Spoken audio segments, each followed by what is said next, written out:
Hire for attitude, train for skill. That was the mantra drilled into me when I joined Regent Hotels. Although by that time I'd been working for almost 20 years, it was quite literally a foreign concept within the Indian and Middle Eastern context. And as we set about building a team to deliver on the Regent brand promise from scratch, this became our guiding star. And although we did assemble an excellent team, I still believed initially that a large part of the success in identifying the best talent was attributable to the strength of the brand. Regent Hotels then was an offshoot of the Four Seasons Hotel and was unquestionably among the best brands globally, both in terms of luxury as well as customer satisfaction. And yet, as I look back at the successful trajectories of many who were a part of this team, I can now discern that it was really them having the right attitude from the very start that made all the difference. When we look at the disciples in the first chapter of Acts, we see them facing a key hiring decision, and there too attitude trumps skill. Around 3 years earlier, after night in prayer, their master had chosen 12 of them out of his followers and made them his apostles.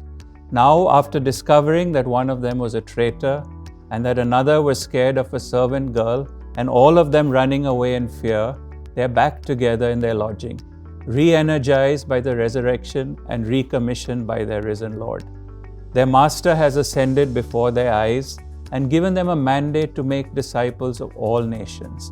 And even as they wait for the promised power, perhaps they felt the task daunting, or more likely, like many of us getting into new enterprise, probably they really didn't fully comprehend all that would be involved. Yet Matthew notes that even then as they worshipped, some of them doubted. They were also a man down.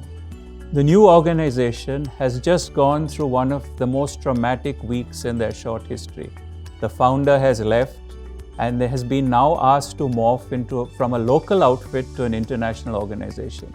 And the target group has just been expanded from a homogeneous socio-economic category to a heterogeneous and culturally diverse customer base.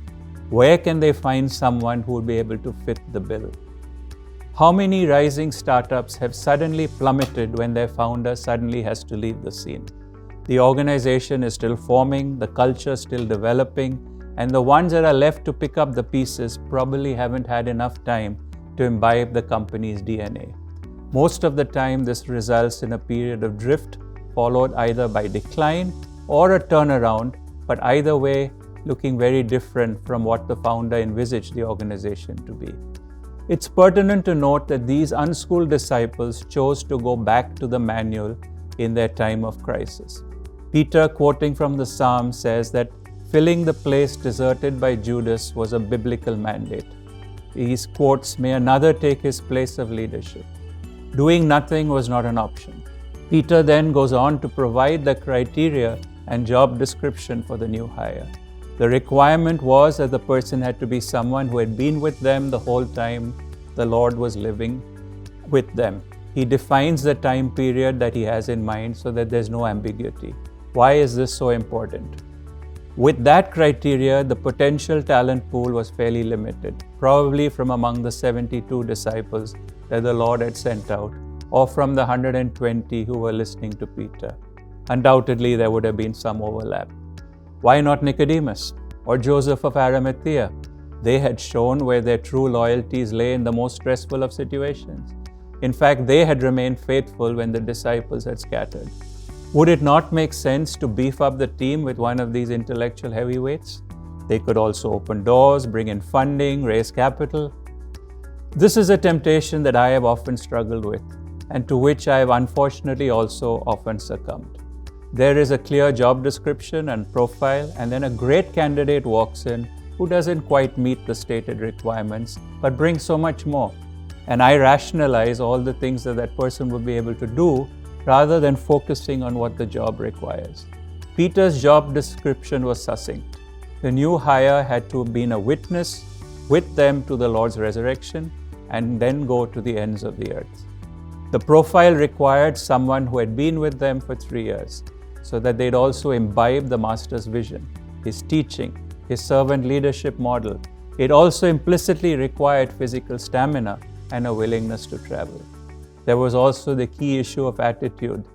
This had to be someone who did not feel slighted for not having been included in the original 12, who was willing to see this as God's timing and not as rectifying a mistake. They needed someone who could hit the ground running. Literally and figuratively, someone like Nicodemus would just not fit the bill.